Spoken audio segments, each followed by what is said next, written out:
What makes a character unforgettable?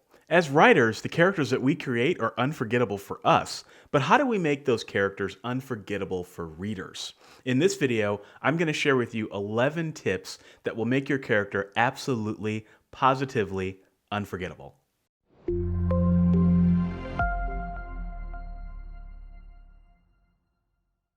What's up, guys? Michael Aran here with Author Level Up, helping you write world-class stories better and faster. And I create these videos because I believe that each of you has Stephen King level talent and you just need help unlocking it. So if you're new here, consider subscribing and click that little bell, ding, ding, ding, to get notifications every time I have a new writing video. And in this writing video, I'm talking about 11 tips or 11 elements that will make your character unforgettable. And the great thing about these tips is that they're things that you can do and figure out before you start writing. So if you invest just a little bit of thought into these, you'll go a long way to making your character unforgettable in your readers' minds. Tip number one is a unique profession. So professions are often overlooked or overrated, right? But they're incredibly important because never underestimate the curiosity that readers have about a window into another lifestyle that they don't have, right? So for example, if you have a story about a bounty hunter, what's it like to be a bounty hunter, right? Most of the population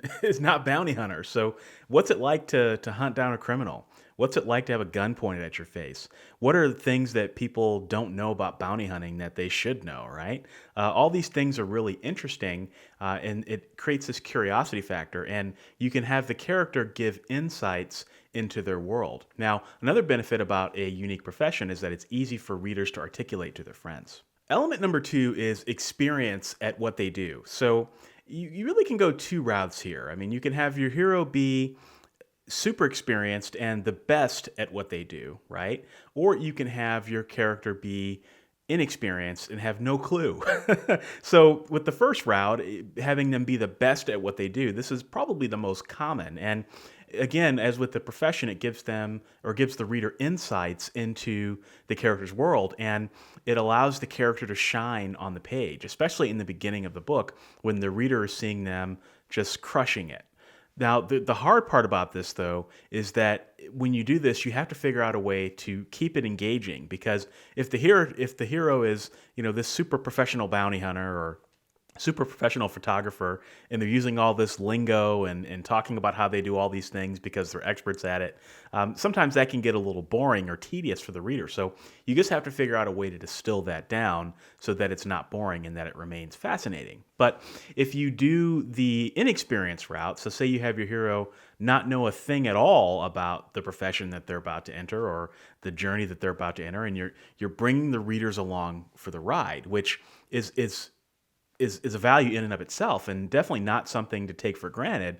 But the downside there is that you've just got to take the reader along for the ride, and you really have to use sensory details and really ground the reader in the character's head, in the character's head, so that they can really see what's happening and make them feel as if they were there. If you're wondering which route to follow, I recommend that you look at the best sellers in your genre. What are they doing? Are the heroes experienced or are they inexperienced? Figure out what the majority of them are doing, and then do that. Element number three is a distinct personality. So it's a bit of a cliche thing to say, but you want your character to be somebody that the reader would want to have a beer with. And so the question is, well, how do you do that? And it goes back to the fundamentals of the things that I talk about of being a fiction writer. And the first is being a student of people so that you can replicate that on the page. The second part of that, though, is smart narrative and good sensory details and just the ability to weave narrative into the story and weave your character's backstory into the narrative so that the reader feels like they're learning about the character as the story progresses. And you really only need one or two of these moments speckled in throughout your chapters, but smart narrative and good sensory details and good people skills, or people imparting those people skills into your character, is how you make your readers want to be able to have a beer with them. Those little moments that you do throughout the novel add up. Now, I know some of you are going to ask me about anti-heroes, and the thing about anti-heroes is your readers probably aren't going to want to have a beer with a villain, right? Or someone that's more of an anti-hero. So the trick there is just to help the readers understand what the anti-hero is doing and why they're doing it. And that will go a long way to making that character unforgettable. Element number 4 is a team of people around them. So if you think about a hero and you think about supporting characters often have traits and skills and characteristics that the hero does not have. And the hero could not do what they do without having that supporting team around them. And so that's a very important part of modern fiction and something that you don't want to overlook. So fortunately, I did a video about this. So check out my character elements video to learn more about teams and the different types of elements that you can have in your team to support your hero. Number 5 is a multifaceted backstory. You want your character to have a history, right? You want them to show up to the page with more than just a bunch of experiences. You want the reader to feel those experiences. So multifaceted backstory. But you knew I was going to say that already, right? Tip number 6 is optional, but it's something that is pretty important that I've found, and it's something that I've learned to start doing in my own fiction, and that's a love life, right? No one exists in isolation, right? If you think about your own life, if you accept the premise that you want to treat your characters like real people have love lives, real people have spouses, real people have boyfriends and girlfriends, real people have significant others, right? So why shouldn't a character have a significant other or a boyfriend or a girlfriend or be dating? Right? It just makes things more realistic. Now, the skill of how to write romance into a story, that's a totally different video, totally different conversation, right? But if it goes in real life that you're going to have a love life, then readers are going to expect characters to have love lives.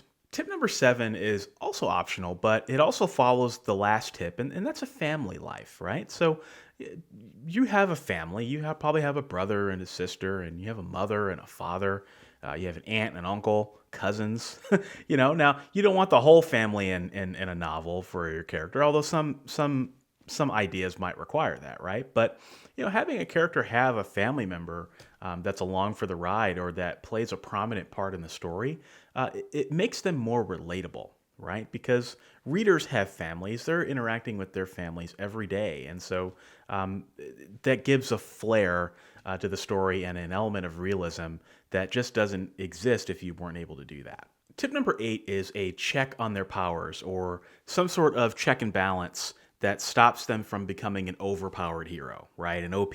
Nobody likes OPs.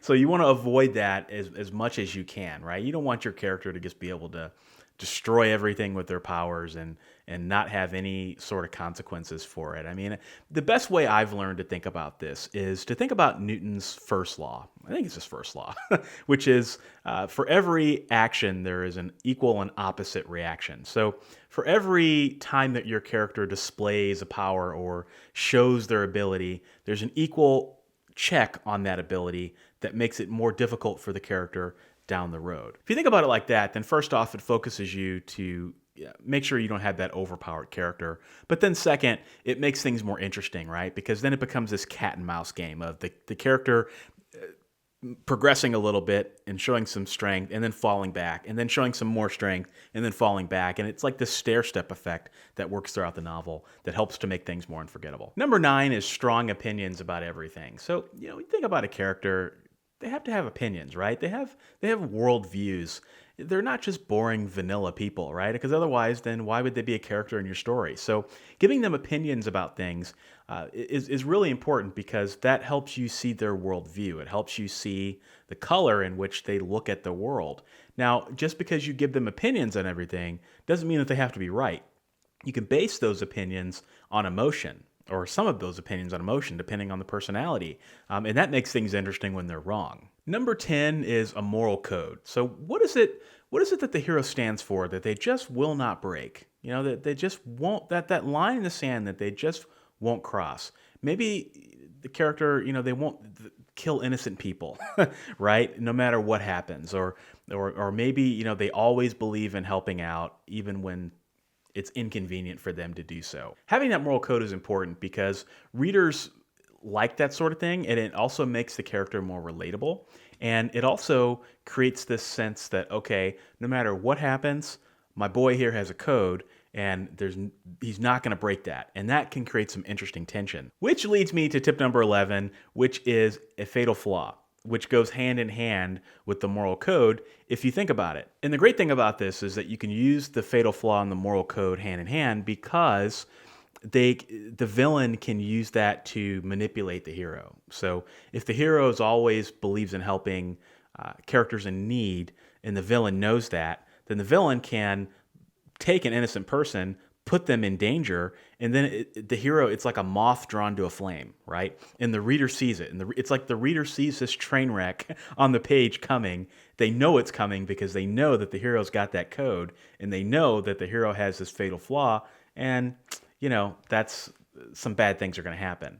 But if the hero wins in the end, then it's a great thing because then the reader is along for that roller coaster. I wanted to let you guys know that this video is sponsored by my Write to Market course, and it's how you can learn how to write to market without selling your soul. So I use the exact techniques in this video to create my character for my Good Necromancer series, Lester Broussard. And readers have consistently told me that Lester feels real and very memorable to them. So if you like my teaching style, if you like how I teach these videos, and you like how I get into the nitty-gritty of things, then you'll absolutely love this video. It's affordably priced. I'm practically giving it away. So thanks as always for watching. Don't forget to subscribe, and I'll see you in the next video.